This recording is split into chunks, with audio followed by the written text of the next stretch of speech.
In this module, we are examining Southwestern Native American weaving traditions.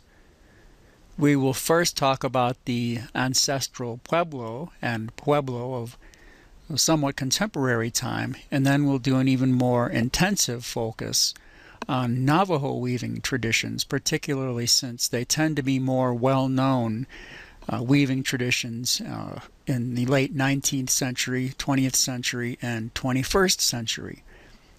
Now, when we're looking at the historic record, as we mentioned in a previous model, that it's difficult to know much about the artistic traditions if there weren't written records that were left. However, there were other types of documentation that we could look at, which would include, among other things, petroglyphs, such as this petroglyph that we see in Arizona from about the year 300 or so. Now, petros means stone, glyph means to carve, so petroglyph means carving into stone. Now, if we were to look at these images here, we would see that the people living in Arizona, and this would be more or less southern Arizona to middle Arizona, we can see that they're already practicing body adornment. You can see, for example, the figure on the right is wearing a necklace, possibly shell, possibly tumbled and drilled stone. You'll note that one of the people to the left appears to be wearing some type of either a manta, a kilt, or possibly a woven, it could be woven cotton, possibly, but it could also be rabbit fur as a garment. So these are some of the types of documentation that we could look at as we start to really understand the appearance of the weaving fiber that was very prominent among early peoples. And we mentioned in a previous module how corn husk, how yucca fiber, and then cotton, and even human hair was used for weaving. And the appearance of cotton in the Southwest appears to be around the year 1000, that Southwestern peoples at large were growing cotton and were using an upright loom. Now, these are items that were found earlier in Mesoamerica as well as South America. By 1100, they were cultivating cotton in the Rio Grande Valley, and so by the late 1500s, when the Spanish arrived, they saw cotton cultivation pretty much from El Paso, Texas to San Juan Pueblo, now known as Okeowinge, New Mexico. It's also known that the Hopi and Acoma peoples were growing cotton. But even before then, if we were to look once again to a different type of documentation, and this time we're going to look to ceramics. And when we look at this Mimbres ceramic dish from about the year 1200, now the Mimbres were possibly related to the ancestral Pueblo too, and were living along the Mimbres River in New Mexico. You'll note that the individual on the left is wearing a sash, and that sash would have been woven cotton. So we see evidence even in ceramics that as people are painting their world. In other words, these are almost like it's almost like a photograph, the way that someone's viewing the world, that we see images of the way people were dressed. And we'll be looking at ceramics at a later part of the semester, but we'll see that we can often get people's views of the world as they saw it, including the things that they were wearing, things that they saw, everyday activities, as well as cosmological activities through ceramics, as well as petroglyphs. This mogollon, contemporary with the Mimbres, woven net, and this net is of hair, so from around the year 1200. So the weaving tradition we know has been in the area for quite a while, even before the Spanish arrived, and was mentioned in a previous lecture that the Spanish, particularly in northern New Mexico, are going to be influenced in a cross-cultural manner, not only by weaving styles of the Spanish themselves in Mexico, but also there's going to be some type of cross-pollination with the Navajo as well as other weavers who are in New Mexico as well as Arizona. Other types of fibers that were used, and this was mentioned in a previous lecture too. This is a cape that's made of turkey feathers. This is also from about the year 1200, and we mentioned how feathers were, as you saw among the Aztec shield, as well as the Aztec depiction of Christ in an earlier module. When and those were using parrot feathers. We see this is a turkey feather cape from about the same period as the Mimbres as well as the Mogollon weavings. So we know that weaving is steeped in the Southwest for quite a while, even before the Spanish arrived, using an array of materials in order to weave, and that includes the materials that would be used for the warp as well as the weft. And this is a cotton warp, and then the turkey feathers themselves are what's used to construct the weft. And one other source of documentation that gives us an even clearer idea of the weaving that's being done, as well as ceramics traditions, as well as the intercultural trade that had to have been occurring. So this is from a mural from a Pueblo Kiva. And you can see in the upper right the mural as it was uncovered, and then the way it's been reconstructed by an artist in the lower left. But you'll see that the figure has a ceramic dough bowl on top of their head, and you see that it's polychrome, meaning many colors. You also see the person's carrying macaws. These are parrots from either Mexico or further south. So that shows there was this trade between peoples in what we call the American Southwest as well as Mexico. We also see the person is wearing a woven manta with designs in the manta. So we know that it's more than just simple weaving and monochrome, that they are doing some rather intricate designs. And then you'll see the person is also wearing a sash, and the sash itself has dyed tassels on it. So we know that the people are also not only weaving, but they're also dyeing the cotton with which they are weaving. So there are various sources of non-written documentation that give us glimpses into the ancient weaving traditions in the American Southwest, as well as this interrelationship with Mexico. So as you look at this image of a cotton ancestral Pueblo sash from anywhere from about the year 1250 to 1400 AD, you see that it's not only woven of cotton, but it's rather intricate designs. So not only is there a weaving tradition already existing in the Southwest, but there is a pretty complex palette involved, a pretty complex aesthetic system that the ancestral Pueblo as well as other weavers are entertaining at this particular time and into contemporary time. So the ancient fabrics then that have been found are decorated with not only plaids but also checks, stripes, as well as twill patterns.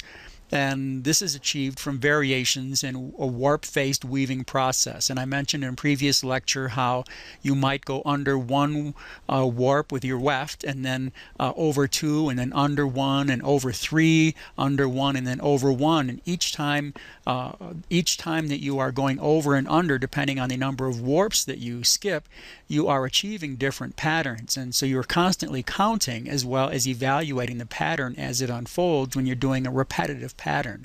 So they're able to achieve some pretty amazing variations in the weaving process as the weft is starting to unfold.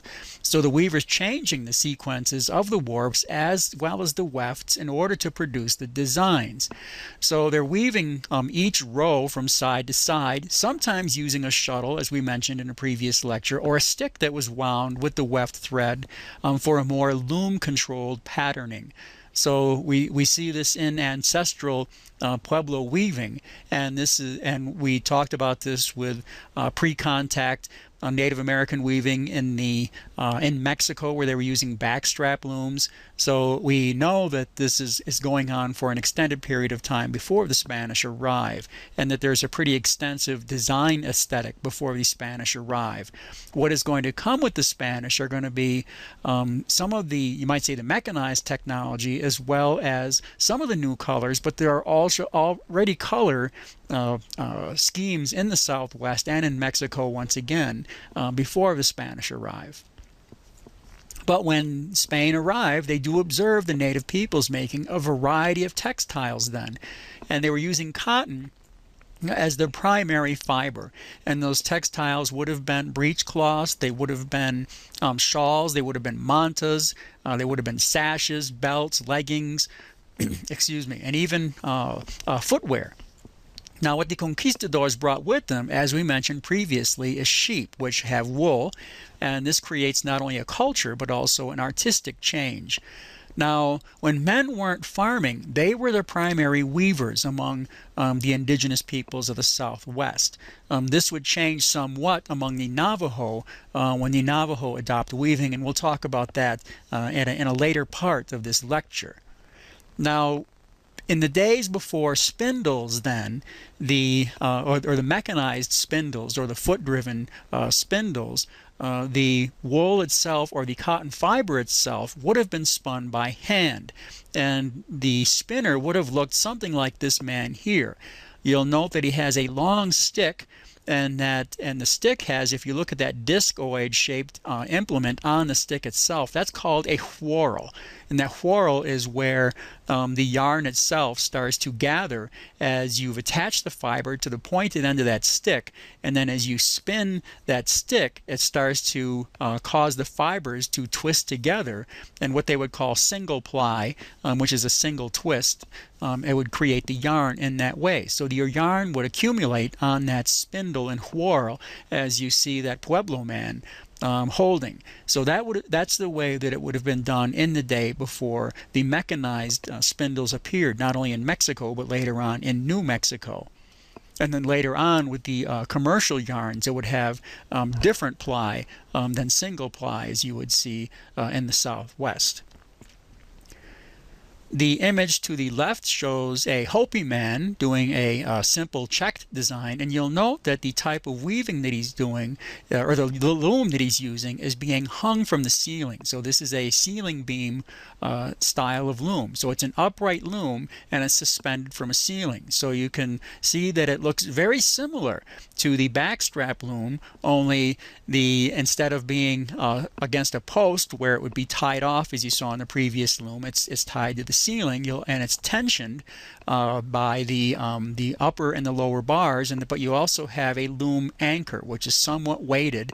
But then you'll note the other parts of it, such as a tensioning bar, which is used to adjust the tension of the warps. You have the warp bar, but the warp salvage. The salvage itself is the way that you finish off the textile when it's done. But you'll note there's the shed rod, once again, which separates the warps in order for you to slip the shuttle through that has the weft fibers on it.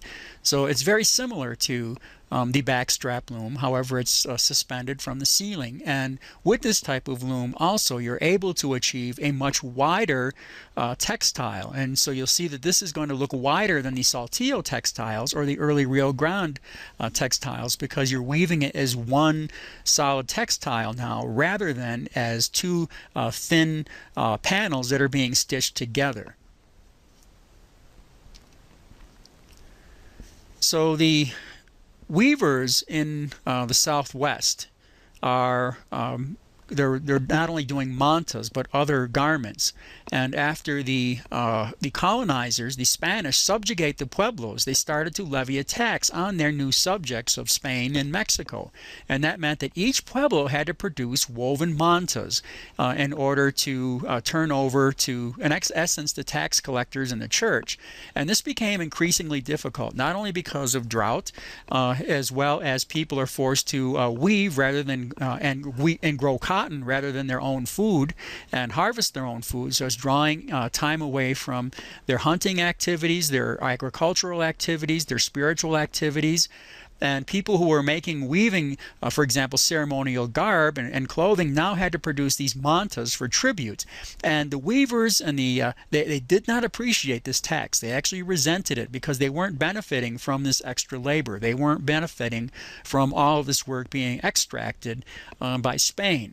And this is part of the factors that led to the Pueblo Revolt, as we mentioned in a previous lecture too. So the Pueblos acclimated to the Spanish presence even after the revolt and the reconquest, and the weaving arts did diminish because the Spanish brought with them other styles of clothing, and then once you started to have more quickly manufactured clothing appearing in the Southwest, so they were adopting a European style clothing by the 1800s, which diminished the traditional weaving in the sense that their everyday garb now was switching to more European style, and then their ceremonial garb, and you don't do ceremonies every day of the year, so that started to diminish. And what persisted, though, as part of this ceremonial tradition is the weaving that involves embroidery too. Now, we mentioned colcha among the Spanish and the Hispanic southwestern traditions, the colcha being the embroidered textiles, and the embroidery was also adopted by the Puebloan people as part of their textile traditions, and it persists even to contemporary time. And we'll look at examples of embroidered textiles among the Pueblo in a moment. So I mentioned some of the types of garments that were being woven, which included mantas, kilts, shawls, as well as breechcloths. Now, a manta is like a rectangular blanket that's used as a shoulder blanket or a wraparound dress. The borders are usually embroidered, and each Pueblo has their favorite designs, and this also includes among the Hopi. Kilts are wrapped about the waist, and they also might have decorated borders, and then a shawl is draped over both shoulders. So as you look at this San Juan manta, now known as Okeowinge, as a dress or shawl, you'll see the embroidered borders, and then you see the solid colored woven panel upon which the red and then the indigo blue design set, and then you see the tassels at the corners. Now, in embroidery, an artist is using a needle to carry the thread or yarn in and out of a previously woven cloth to produce the design. So actually the yarns are processed beforehand, before the embroiderers are using them. Now, they may often respin yarn in order to tighten it, and then soak it in water and then dry in order to set it. So it makes a much more, you might say, sturdy and tighter packed fiber that you are embroidering with. Now, they tended to favor really broad shapes and bands of color and then negative patterning, because this you can do quite a bit with an economy of time. And then you might have a white or a black fabric background that would be incorporated into the design, as you saw in the previous manta. And then in the early 20th century, grain or flour sack was used as a background material, particularly with kilts and with some sashes and breechcloths, because it was already cotton fiber sack, and so they would just cut it, would finish it as far as making sure that the ends that were cut would not unravel, and then would apply the patterns. And that was kind of, you might say, value added or recycling of grain flour sacks. In an artistic manner, taking something that was a throwaway and turning it into something that was ornately beautiful and ceremonially important. So this shows you how an embroidered stitch would be done. You'll see that there are two fibers sitting on top of the background panel, and then they might be twisted in order to give it, you see that they seem to be twisted around each other in order to give them not only a thickness to them, but also a tensile strength. So you'll note that in many ways that stitch is a variant of what's called a back stitch. So what it allows the embroiderer to do is to cover a large area pretty completely and efficiently with the yarn.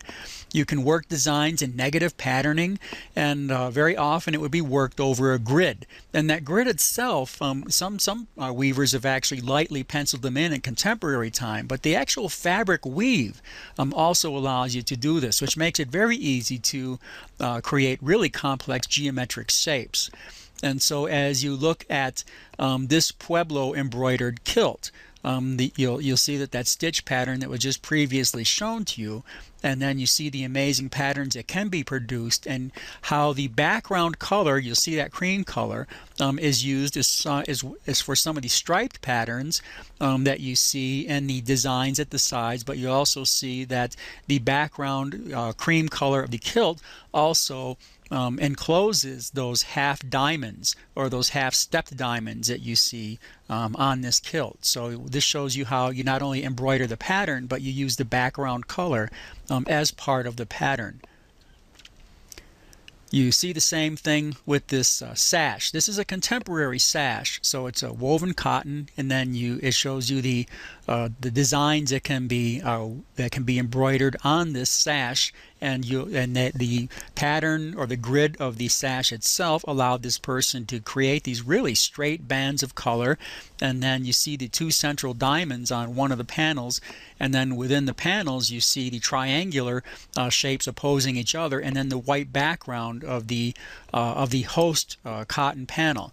So you can see you can achieve some pretty amazing, although it doesn't look like silk embroidery. It's going to look a lot more coarse because you're using cotton fiber, or sometimes even wool, in order to create the patterns. But you still see that you can still create some pretty complex designs, and this persists to contemporary time. Now, among the Pueblo, once again, it was the men who were the weavers, and this persists as a practice primarily into contemporary time too, although there are some Pueblo women who weave in modern day. The embroidered shawl that you see here, once again, it's worn over the shoulders, and then you see how the colored pattern itself has been embroidered in some pretty complex designs, polychrome, and you'll see that within the serrated diamonds at the lower panel, you'll see embroidered butterflies. So it's not only geometric patterns that are woven, but somewhat pictorial patterns that can be woven into the textiles too, or embroidered into the textiles. As you see this embroidered shirt, very similar to the sash that we looked at a little bit earlier. And this shows you how pretty large areas actually can be covered with the embroidery. And once again, using the color of the shirt as the background, which is woven right into the pattern of the overall shirt. And then as you look at this breechcloth right around turn of the century, so it's somewhat yellowed. It originally would have been a cream to a white color, and the patterns that you see on here hail not only from earlier Pueblo and ancestral Pueblo pottery designs, but some of the patterns may have been borrowed from Spanish designs. But you'll see there is still a pretty complex set of patterns that can be achieved here with embroidery on very simple cotton cloth. We turn our attention now to the Navajo.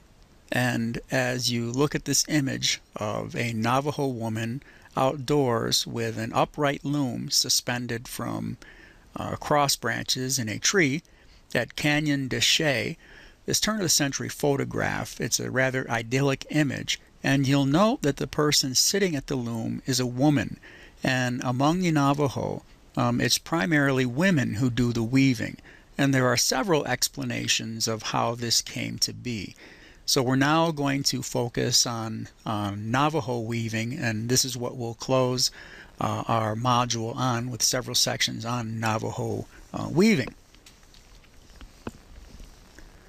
We're looking at what I like to call a change of worlds when we talk about the Navajo, based on linguistic similarities to the Diné in western Canada and eastern Alaska. Historians believe that the Navajo actually may have lived along the Mackenzie Basin, which is along the eastern edge of Alaska. And there are songs as well as words from up that way and melodies from up that way that sound dang near identical to what you hear in the American Southwest, suggesting there was at one time a connection.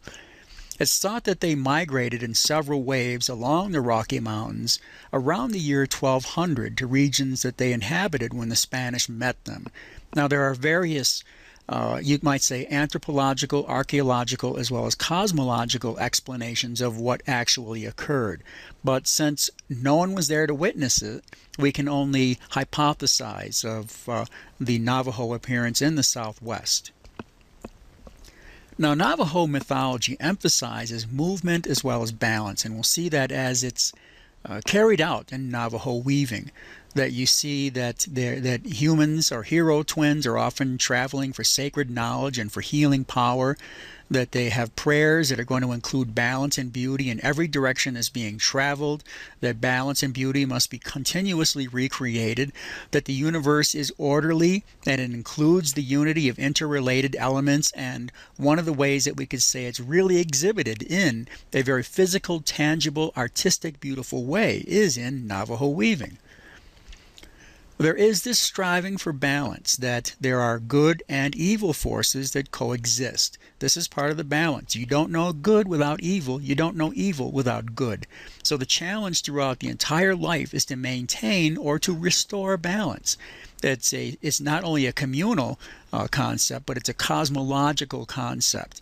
And that means even your aesthetic and the balance that you achieve in your aesthetic is very important, evident in the symmetrical weavings of the Navajo. Part of that balance, then, we even see in stories of weaving appearing among the Navajo. Now, the Navajo story is that Spider Woman and Spider Man taught weaving as well as loom construction and stringing a loom to first man and first woman.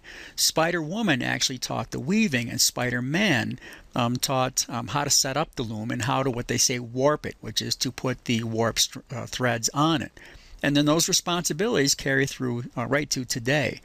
Now, when there is a daughter who is learning to warm, her hands are often ceremonially dressed with spider webs to ensure good weaving. There are songs that are sung to weave-ins when they're finished and they're taken off the loom. There may be prayers that are said, because the weaving itself is in some ways a living extension of the individual who created it. And then there's also ceremonies to restore spirits of women who've worked too long on weavings, because it can be very depleting. So there is always this striving for balance in the traditional sense with Navajo weaving that persists into contemporary time. Now, some scholars insist that the Navajo learned weaving from the Pueblo people who wove with cotton.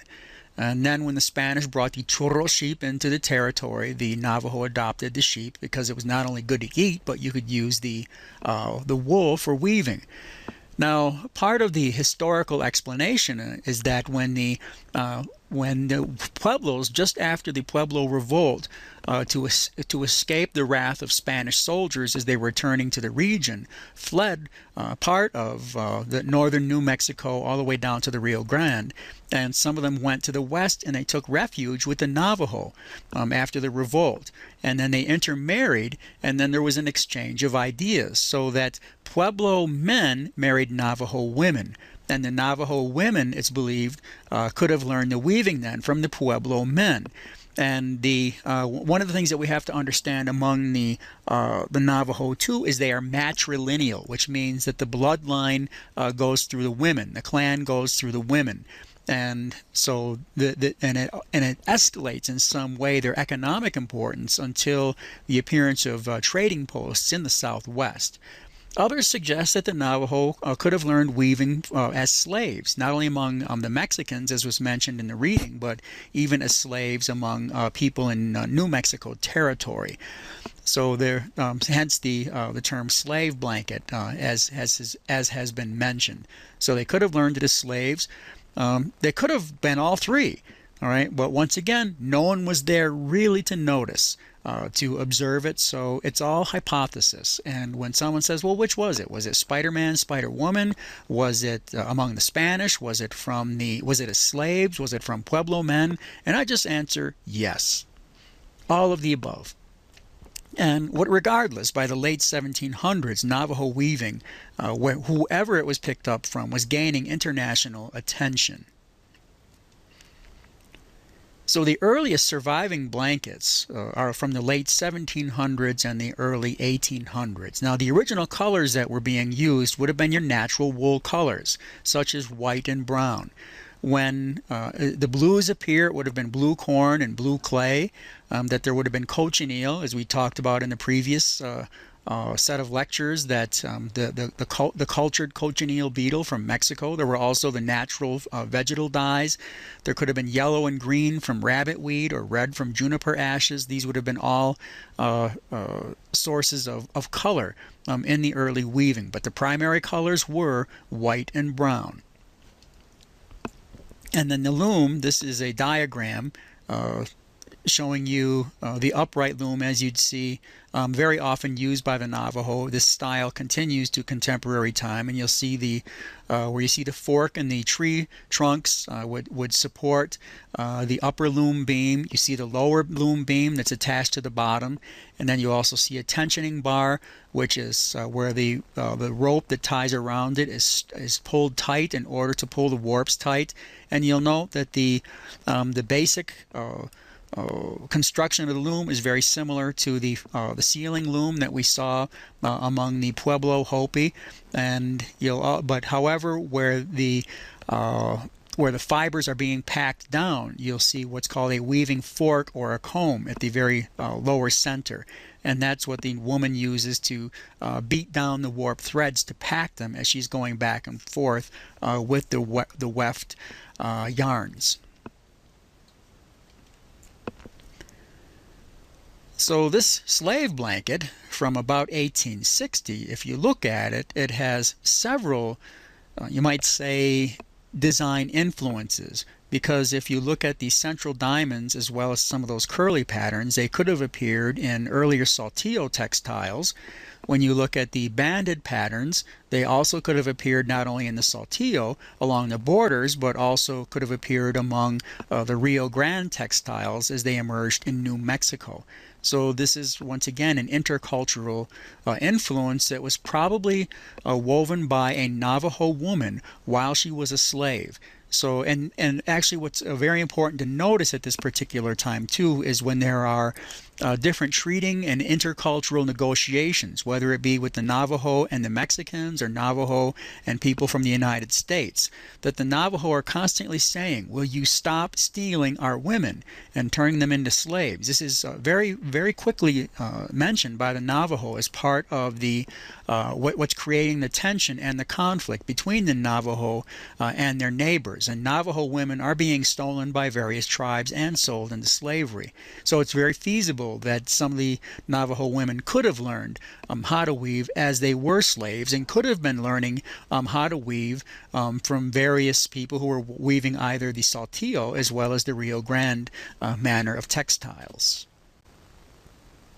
The oldest Navajo woven fabric, it's assumed, is this fabric piece that you see from a site known as Massacre Cave, which would have been 1804, 1805. It's a cave where the Navajo, as they were being chased by Mexican soldiers, took refuge and in essence were barricaded in there, and then the soldiers shot at the Navajo by ricocheting their bullets off the ceiling and killed many Navajo. And that's where this particular fabric was recovered. And you'll note that it's in indigos as well as reds, and it's a banded pattern. And this is the earlier kinds of patterns that the Navajo would have been weaving in. So it's assumed even by the 1800s that they were achieving an excellence in design as well as a color palette.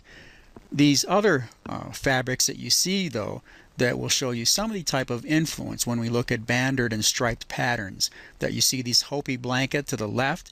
Now you'll see with the Hopi blanket, though, because I'm showing you the blanket in a horizontal, or I'm sorry, in a vertical orientation.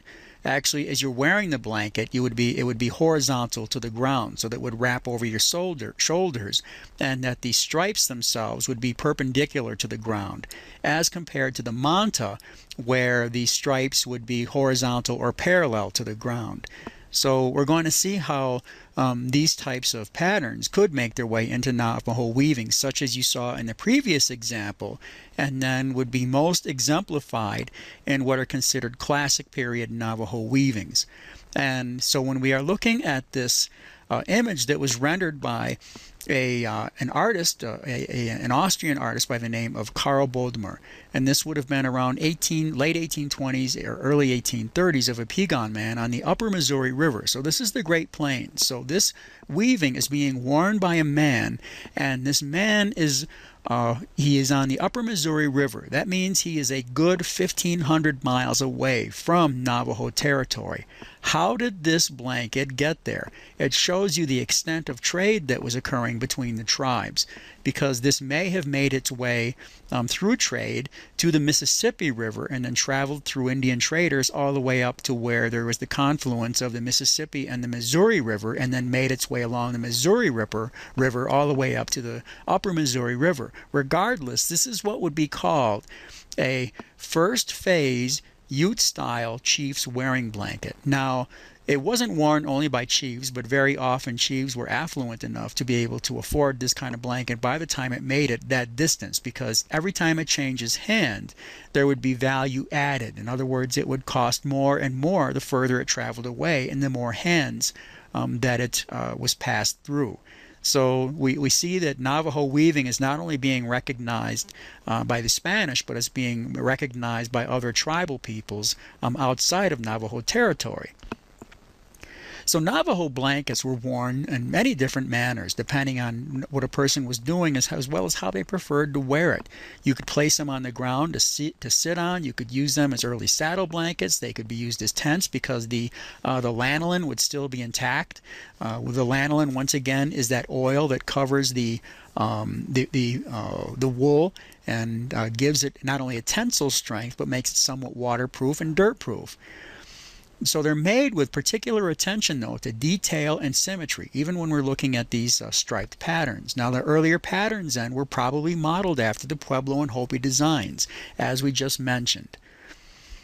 And then as trade was increasing, that expanded the spectrum available, because the Navajo were obtaining other colors through contact and trade. So, for example, bayeta, which was a red that was from woolen garments that were cut up and then they were unraveled thread by thread and then rewound.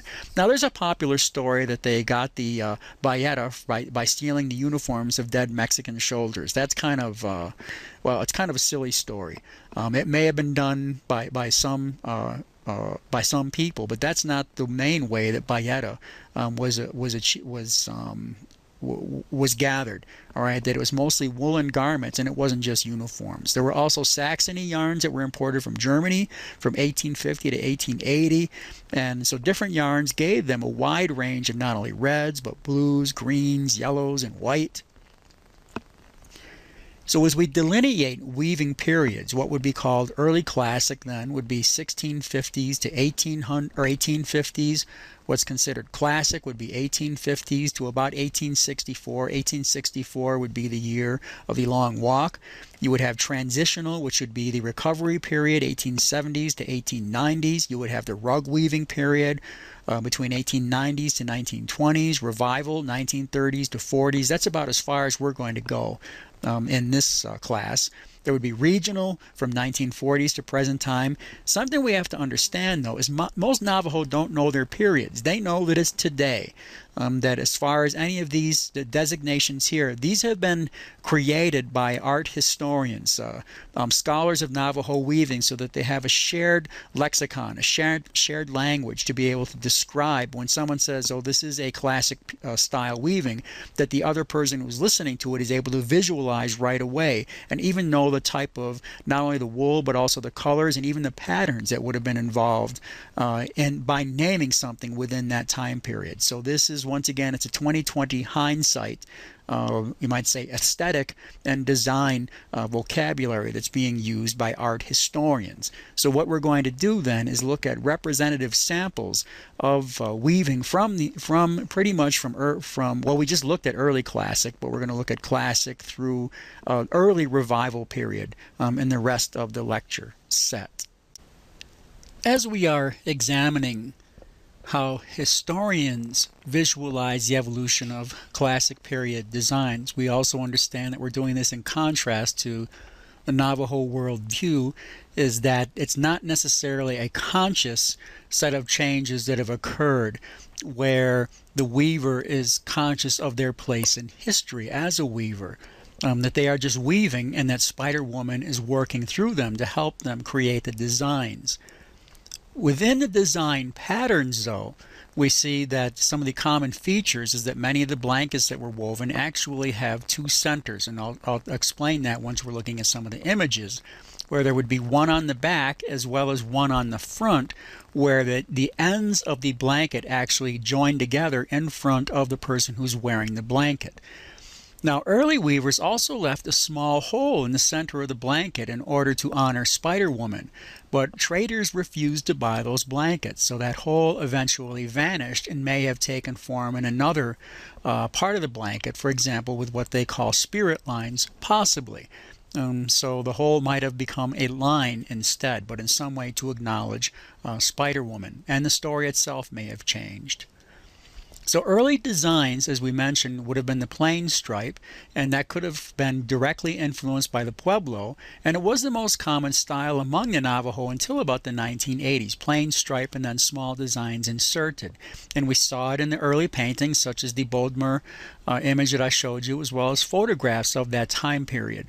And you would see broad bands of natural white that would be defined by the bands of dark color, such as the browns and then later on blues in the earlier what we would call chief's blankets. You would also see the banded patterns that evolved from the plain stripe and various design motifs that are going to be introduced in the area between the stripes. And we'll look at some representative examples. And then, as I just mentioned, the Ute style first phase chief's wearing blanket, and then how that evolved, or mutated as I like to say. Now the chief's blanket, once again, is a misnomer. It was worn by tribal leaders who could afford them in trade, but it was worn by anyone who could afford the blanket. Now the first phase featured only stripes. What's called second phase would be the stripes but had rectangular blocks inserted within the color field, and that would seem as kind of that balance that would be achieved. There would be no stable foreground or background in the textile, but you would see these interspersed patterns. And then the third phase would show diamond motifs that would appear among the bands, and this would be particularly after the Long Walk, when the Navajo were moved forcibly to Bosque Redondo. So this is an example of the first phase blanket. You'll see that it's you see it's in brown, natural colored white, and then you can see indigo blue. Now this is what's considered the first phase, and you'll note that it's, once again, I'm showing you in the horizontal position now as it would have been worn by the person. And ideally, when the person wraps the blanket completely around them, that they would be encircled in these bands of color. So each of the ends at the right and the left would meet up with each other and create a perfect circle, tubes of color, you might say, around the person who's wearing the blanket. What is called the second phase, then, we mentioned how designs were inserted then, and in this case they would be rectangular designs. So you see not only the rectangles in red, but also in the indigo blue, which formerly were stripes, but now they have become broken up and they are rectangles. And when this blanket was wrapped around the person, once again, it would have the center, which would be, if you're looking now dead center of the blanket, that would be on the person's backbone, and then the two ends that would meet up, the red ends as well as the banded patterns would meet up in front of the weaver to form this complete pattern around the person. So with the second phase, we see the insertion of the rectangular designs. In the reds is a color being added, and the indigo blue and brown also being already present.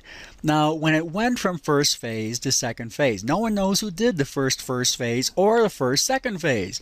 And when this was happening, when this design sense was occurring, the changes were occurring, there wasn't some woman, Bessie Manygoats off there and way out near Chin Lee thinking, I'm going to shake up the world. I'm going to make a second phase blanket now, and it's going to have rectangles in it. I mean, she's not thinking that. She's just deciding that they're going to try something different. There's a new color available. What can I do with it? What kind of designs can I do with it? So it's not a conscious decision to change phases because they didn't know there were phases. This was applied later on. And then, particularly after Bosky, you see the diamonds then that start to invade into the striped patterns themselves. So you see serrate diamonds here, and if you look once again dead center of this textile, that would be running along the wearer's backbone. And then when you wrap that textile around you, you'll see that there are half and quarter diamonds at each edge. So in the very middle panel, there would be a complete diamond that would be formed once those two half diamonds meet each other in front of the wearer. And then on the top and the bottom panels, you'll see the quarter diamonds, and they would form a half diamond when they meet in the front of the wearer. So this is still that sense of trying to achieve a design symmetry, but you'll see that red becomes a very much more pronounced color in the third phase, and you see this infusion now of diamonds, yet the retention of the stripes that are in blue, as well as in your natural browns and whites. And then what might be considered a third phase variant, or and that would you'll see that the diamonds themselves are very large. That you'll see that inserted within the diamond, dead center there, are opposing triangles, or what they might call hourglass designs too. Some would say that the design above the hourglass designs, they've called them variations on candlestick or candle holder designs. And once again, though, in this you'll see dead center is the diamond and then the half diamond, and then when the blanket is wrapped around the wearer, and in the very middle band it would create the complete diamond, and then half diamonds when the quarter diamonds are joined. Part of that symmetry, this would be seen as a third phase variant. So you had not only the phases, but you had variants, or later on what they would call revivals, when they started to reintegrate these designs. So when you see a blanket like this that's woven in the year, we'll say 2008, it would be called a third phase revival, and that is the sense of those designs making a comeback. And then just a classic style serape. You'll note now, though, because it's showing you in the horizontal orientation, that you've got that the stripes themselves are running perpendicular to the ground rather than horizontal to the ground. But it's still considered classic period weaving. So we've looked at the three phases of weaving, as well as what's considered classic period and late classic. And these are all, when they come up at auction in various art auctions, whether they be Sotheby's or Butterfields, that when the phase blankets come up, that the first phase are very hard to find. But when second and third phase come up, you'll find out that there's a lot of attention, as well as the late classic. There's a lot of attention paid to these textiles because they are more and more rare, more and more difficult to obtain, and are fetching higher prices at auction than they ever had, even in the day that the blankets themselves were woven and worn. The Navajo and their livestock have suffered several traumas that had direct result on weaving traditions. That in 1864 to 1868 was the Long Walk, and this was when Kit Carson rounded up the so-called Navajo hostiles and forced them to march to Bosque Redondo, which was a swamp in New Mexico. The Navajo herds were killed. Many Navajo died on the way there, and that includes Navajo weavers. And while they were in prison, they continued to weave, though, and what they were doing was using unraveled and re-raveled yarns, particularly with blankets that they were given by their jailers. And at the end of their imprisonment, when in 1868, when they could go back to Navajo land, the United States government gave them skeins of what was called Germantown yarns, and these yarns were produced in the factories in the east, Germantown, Pennsylvania. And this was, I guess, a way, I don't know necessarily of apologizing, but if the Navajo were going to revitalize their economy and become productive, that they had to have raw material to work with. So the Germantown yarns were introduced, and then there were design innovations that occurred as a result. So after Bosque, there were the spinning mills near Germantown, Pennsylvania, that were the primary source of yarns that had been dyed aniline. Now, aniline is extracted from coal tar, and they produce really vibrant colors. And the Navajo actually had problems with dyes in remote areas, so they were buying the prepared yarn because some of the plants were no longer available, or they didn't have access to the plants because the area they were allowed to live on had become more restricted. What the Germantown yarns, because they were machined, they were very even yarns, so it allowed even more tighter, even more precise weaving, as well as it afforded an expanded color palette. So you started to see some very startling designs being produced, what they call eye dazzlers, some of them very jarring. Now, there are several stories about the eye dazzlers because some of them could have come from earlier ceramic as well as textile traditions. They also could have been a result of something that was emerging in the Southwest that had come out of Mexico and it was even making its way into the Great Plains, was the use of peyote as well as other psychoactive substances in religious ceremonies. And some have suggested that possibly that some of the eye dazzle patterns were also a result of people reproducing what they were seeing in the spirit world. The patterns that they were seeing were taking shape in the textiles they were weaving too. But once again, no one was writing this down, so this is all hypothesis. This is all supposition. So this would be considered a transitional period. And so it's reservation period, and then what is also occurring though was an allotment act. Now the allotment act was dividing up American Indian lands from communally held into individually held plots of land, and it devastated native economies because they were communally thinking and were changing their lifestyle, in essence, to farming at a time when the rest of the United States was switching away from farming. So in some ways it set many reservation communities up to fail and would cause their lands to be turned from agriculture into ranch land being bought up by non-native ranchers. So the tribes weren't engaging in their earlier lifestyle, and they were becoming more reliant on manufactured U.S. goods, which means that they weren't making a lot of their clothes anymore. And they could actually no longer afford handmade textiles either. So they started to buy the milled blankets, such as the Pendletons, and farther up north, the Hudson Bay blankets. And then the weavers were switching to the commercial yarns because their herds were depleted, and also it took a lot of time to raise the sheep, as well as to, as we mentioned previously, the whole process of you have to shear the sheep, you got to clean the wool, you got to card it, you got to spin it, you got to comb it, that whole process here. So at a time when not as much time was available and there weren't as much sheep available, that commercial yarns became very viable. So there was a drastically diminished market and many women stopped weaving. Now what started to occur though also is that what spelled the end to some degree for New Mexico weaving to some degree brought a little bit of a boost to Navajo weaving, and that was when the railroad started to come through. But it was the railroad that was accompanied by trading posts.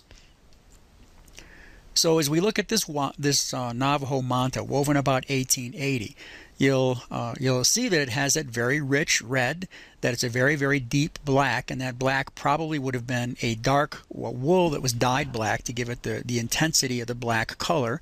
And however, this would be done for more primarily ceremonial dress, as was among the Pueblo, than everyday dress, because the clothing styles were switching to Western attire too by this time period. But the colors, once again, that would have been available for Navajo weavers would have been the natural wool colors, which would have been the sheep's natural colors, such as the white, the black, the brown, and the gray. The black would be dyed with black dye to give it a more intense color.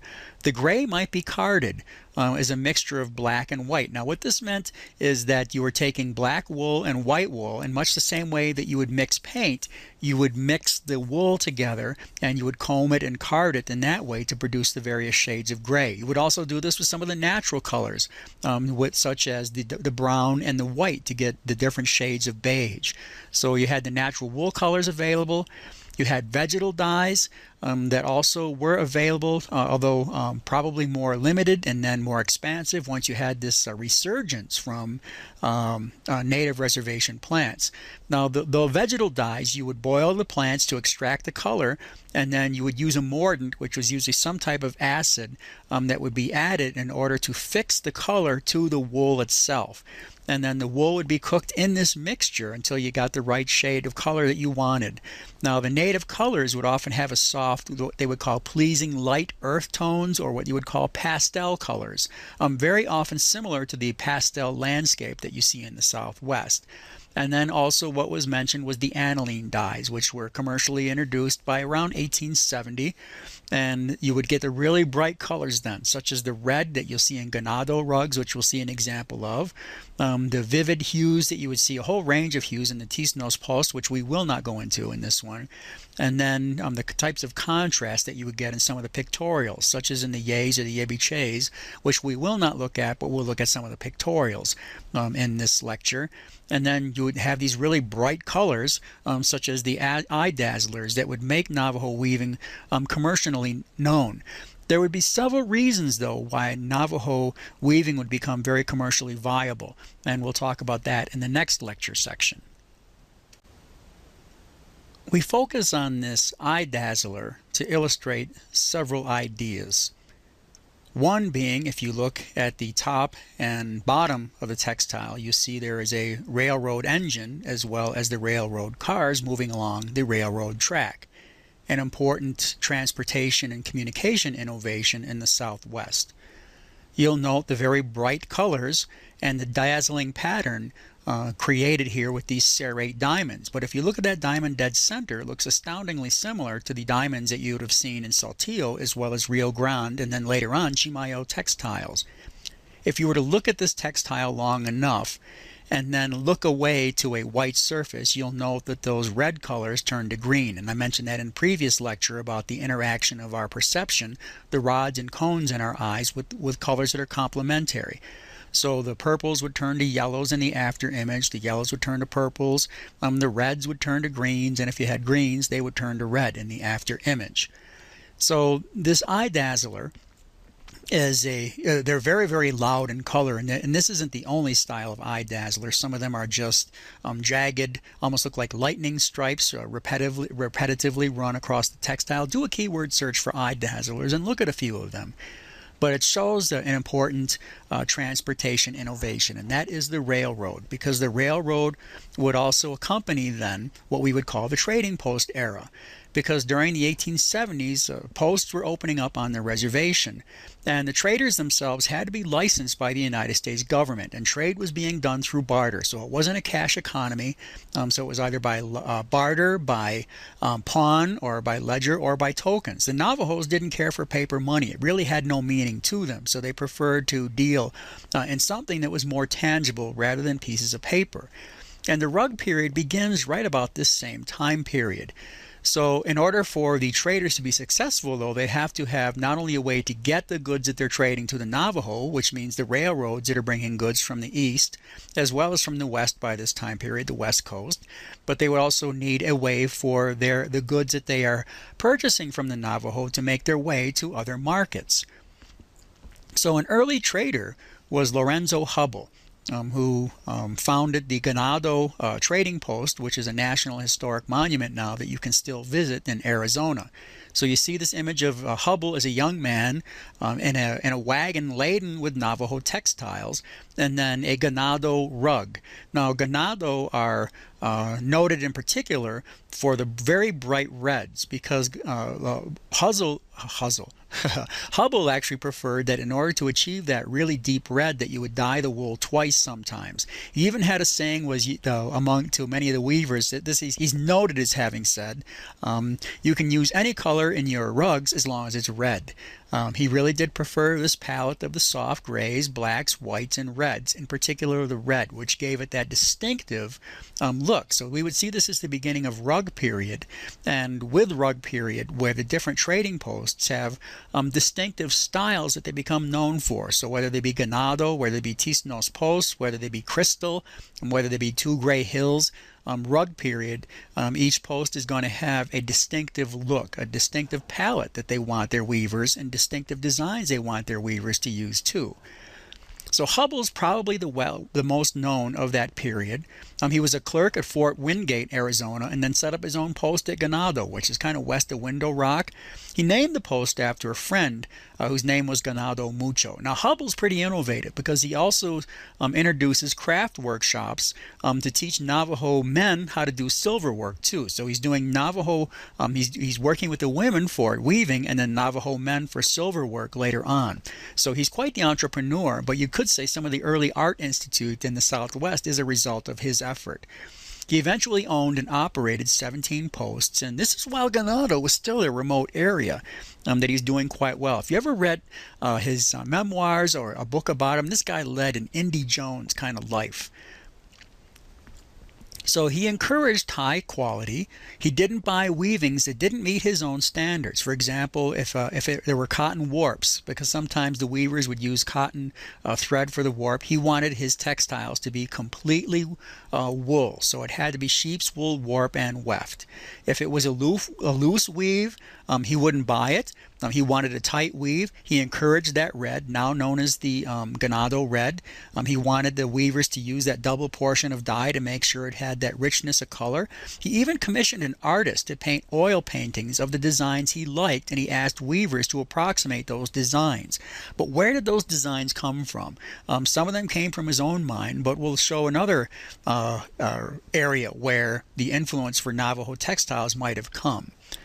Now, Hubbell made friends with Fred Harvey and the Fred Harvey concessions, because Harvey was establishing concessions along the railroad stops. And so during the first 3 decades of the 1900s, Santa Fe and Taos became prime visiting areas. As a result, the Indian-Spanish markets emerged as yearly events along with the Gallup Ceremonial. They're closely tied to the emergence of railroads and trading posts. Harvey was selling Indian-produced goods, and the weavers couldn't keep up with the demand. Now, Harvey also had high standards, though, and he had commercial yarn tags that read, "This yarn is not Indian spun," so people knew if they were buying commercially as compared to hand-spun or Indian-spun yarn. You started then to have the evolution of an authentic Indian rug, an authentic hand-woven or hand-spun yarn, and then woven Indian rug. And part of this designation with the tags then starts to emerge, as well as keeping a record of who wove which rugs. Another influential individual was C.N. Cotton, who was the first to introduce Oriental designs. Now, he was a partner of Hubbell at Ganado and Chinle. He introduced Navajo textiles to a much larger Eastern market and introduced the first mail-order catalog of Navajo rugs in 1897. The company had a catalog, and the Asian influence was obvious. And actually, Hubbell saw this as a little bit of a threat, and whereas Cotton saw the potential. So when we are looking at this Persian Kazakh rug, these are the types of designs that Cotton was looking at and then showing to Navajo weavers. And if you look at Tisnos post rugs of the time period, you would see they look very similar to these Persian textiles. And so, and why is Persian going to be so important? Well, as more people were having not only money to travel, so they have a disposable income, that in the East, that wealthy families are starting to buy carpets for their floors, their wooden floors. Now, if you were to buy a Persian rug, what was bought by a Kazakh, a Persian Kazakh weaver in Persia, what we now know as Iran, if you were buying a rug there, that person would actually be paid very minimally as compared to what the rug dealer would get in New York by the time the rug got there, because it would leave there, it would go to port, it would pass through several hands, would eventually either make its way to the Indian Ocean or to the Atlantic Ocean, would be sailed across the ocean, and then would make its way to New York, and by the time it got to Chicago, it would cost thousands of times what was paid for it. Or you could buy a hand-woven Navajo rug for a fraction of the price. And so Navajo rugs became very attractive alternatives to Persian textiles, and hence the influence of Persian textiles and Persian designs in Navajo weaving, because people did like that sense of Persian style, but also liked the sense of something being made in America. Yes, born in America. Navajo textiles. In 1896, J.B. Moore took over ownership of the Crystal Post, which is north of Gallup. Now this it is at the only pass which is through the Chusca Mountains, which means that the mountain pass is going to be closed pretty much during the winter time. So he would use that downtime to improve weaving quality of the weavers that lived near the post. One of the things that he did to improve quality is he stopped buying rugs by the pound. That became a very common practice, that you weren't paid for the excellence, you were paid by how much your rug weighed. So when we look at what would you say, market demand and then producer innovation, what the Navajos would do, because they thought, okay, well, if we're getting paid by the pound, what they would do is they would use dirty wool. So they'd lace it with sand and then use a loose weave, and so you'd be buying, half sand and half wool. And as your rug sat there for a while and you picked it up, you realized there was a pile of dirt there. So he stopped doing that, and instead would send the wool out to be cleaned so that the weavers had good wool to start with. And so he wouldn't buy it by the pound, he bought by the design. But if this was going to occur, it would be the designs that he would foster. So he would show the weavers panels or drawings or paintings or sketches of the designs he wanted, and he would ask them to approximate it. And he also being somewhat influenced by the Persian designs, such as what we would have seen with cotton.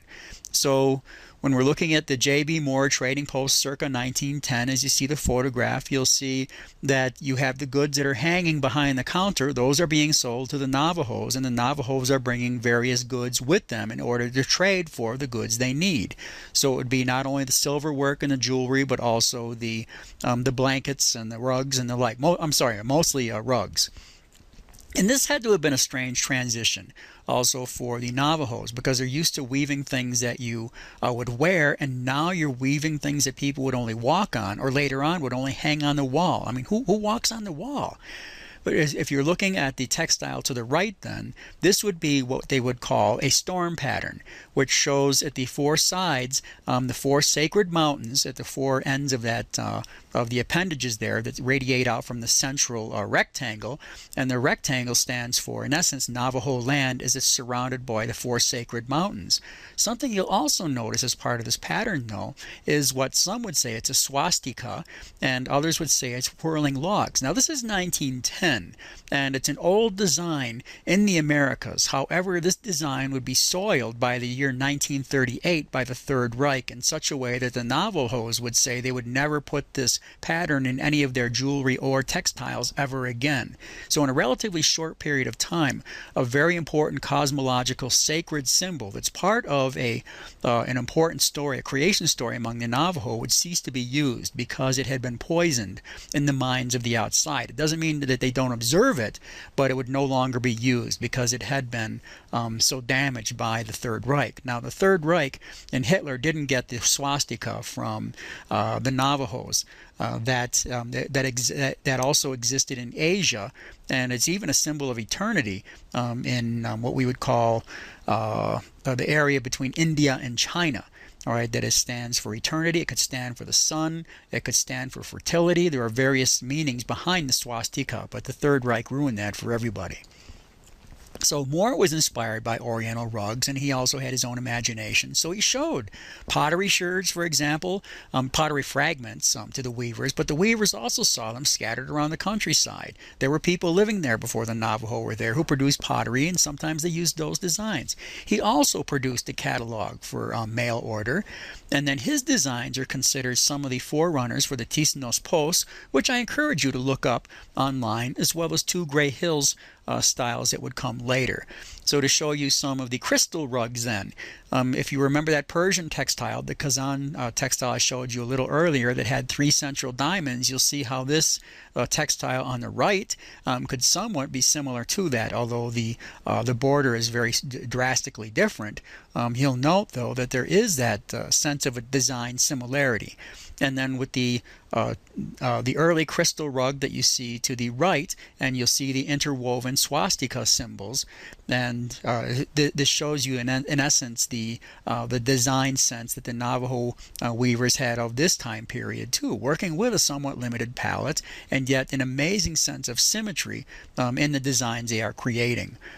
And then when we see this storm pattern, all right, so you see the lightning bolts radiating out from the center. You'll see that they have the 4 sacred mountains, and then you have the central area of Navajo country. But you'll note that in every one of those lightning bolts on the sacred mountains is what? It's an automobile. What does that tell you? Well, it shows you that there are automobiles coming through Navajo country. Navajos are seeing them, but if you look at this wheel, you'll note that automobiles don't have just 4 spokes, but they are doing, in essence, what you might call a caricature, or the world as they saw it. So you see, in many ways, technological innovations, as they are starting to have an influence, at least on the design sense and even the transportation sense of Navajo weavers. So now we're moving into what we would call pictorial period too. So the pictorial weaving is it's a major style in Navajo weaving in the 20th century and is now part of a revitalization. So the earlier pictorials were using images of non-Navajo culture, such as American flags, such as trains, such as steers, and other images. And by the 1920s, they started to represent some of their own culture in the pictorials, such as the Yebeshe, as well as the Yei. Holy beings also became popular designs, but also became very, you might say, forbidden designs. And because many Navajos were opposed to depicting sacred subjects in non-religious settings, because you're only supposed to put these images in your sand paintings, and then you're supposed to obliterate them once the healing ceremony is over. So you're not supposed to render them in permanent form. So some of the pictorials, so if you look at the image here, you see not only the railroad, and you see the very vibrant red, you see the earlier serrated diamonds, you also see not only opposing arrow signs, you see cattle, you see human beings, you see horses. There's a whole range of pictorial elements that have been woven into this rug, and in a very vibrant color. Other pictorials. Who would have thought a traditional baseball Navajo rug? Probably the figure on the that's above the diamond there may have been Babe Ruth. And where you previously would have seen Spider-Woman crosses, you now see crossed baseball bats. And where you would have seen a storm pattern, you now see the baseball diamond with the pitcher's mound being the center of the pattern. The rug to the left. What is that long trunk animal there? There's a good chance that on the railroad that was coming through Gallup, there might have been a circus. And so a Navajo weaver saw an elephant and decided to try to render an elephant from memory. But you'll also note that there are roosters there. So you start to see this really what we call whimsical, fanciful, and beautiful set of imagery that just, you got to smile when you see this, that you see that Americana has become part of Navajo weaving, and they are depicting their world as they're seeing a change. And then part of the change, as their world is changing, meant that a lot of their own ceremonialism was being lost. And there was a weaver, a medicine man, a singer, what they call a chtali. His name was Hastine Kla. Was a weaver, an artist, and he wanted to document Navajo cosmology, their religion, for future generations to be able to refer to. So he rendered some sand paintings for museums. He also wove textiles, so he took sacred images and put them into permanent form, and he also recorded some of the important healing songs, some of the Blessing Way, the Healing Way songs that were sung by the Navajo healers, and said that someday, because we are being assaulted by we're being assaulted by the United States, by Mexico, by Christianity, by education. We're losing our ceremonies. We're losing our songs. We need a way to remember this. And so he took upon it himself to render a lot of this into permanent form, including audio discs. So he incorporated Navajo cosmology into weaving, including sand painting imagery. And this was considered sacrilegious by some Navajo. In 1921, he met Mary Cabot Wheelwright, who was a kind of a wealthy heiress from Boston, and became very close friends with her, and they collaborated in founding the Wheelwright Museum of American Indian in Santa Fe, New Mexico, which is still there. And in many ways, you might say that it is a museum that Kla helped build. and the type of weaving that he was doing as a way to remember the images and along with the songs. And by the way, there are singers who go back and listen to the songs and look at these images now, and in many ways that what he predicted would be came to be, and then he had something in place for Navajo healers to go back and revisit and rehear in order to get it back in the wake of westernization. And so as we close with this image of the weaving by Hastin Tla called The Skies, where you see Mother Earth, Father Sky, and in the sky you see constellations, that you see a whole range of important images that are central to Navajo cosmology, including the importance of color. That color represents direction. Color represents different materials that are part of the construction of a hogan, that are part of the construction of the Navajo worldview. And so Hastin Tla, as part of this pictorial period that we look at as someone who is one of the weavers that we know by name from this time period, in a manner disproportionate, you might say, to his life, because he was part of the founding of this very important museum, and in a very real way when we look at the more pronounced establishment of knowing provenance, who made what weaving, when they did it, what were the materials, and what is the significance in the images. We can say that Hastin Tla is an important turning point into the 20th century for Navajo weaving. So as we close this module on Southwest weaving in Native American traditions, we see that weaving already was a tradition in the Southwest, and even though that there were changes in media that were available, that in a very strong way the cosmological sense still prevailed in the maintenance of weaving through ceremonial sense among the Pueblo, and then not only ceremonial but also as an economic sense among the Navajo, in such a way that it is appreciated by collectors of American Indian art around the world, particularly with the Navajo, who have very large collections of Native American textiles, including some very important personalities such as Andy Williams, the singer, or Tony Berlant, the painter, the Getty family in California having important Navajo textile collections. So they were regarded as high art and continue to be regarded as high art by collectors around the world.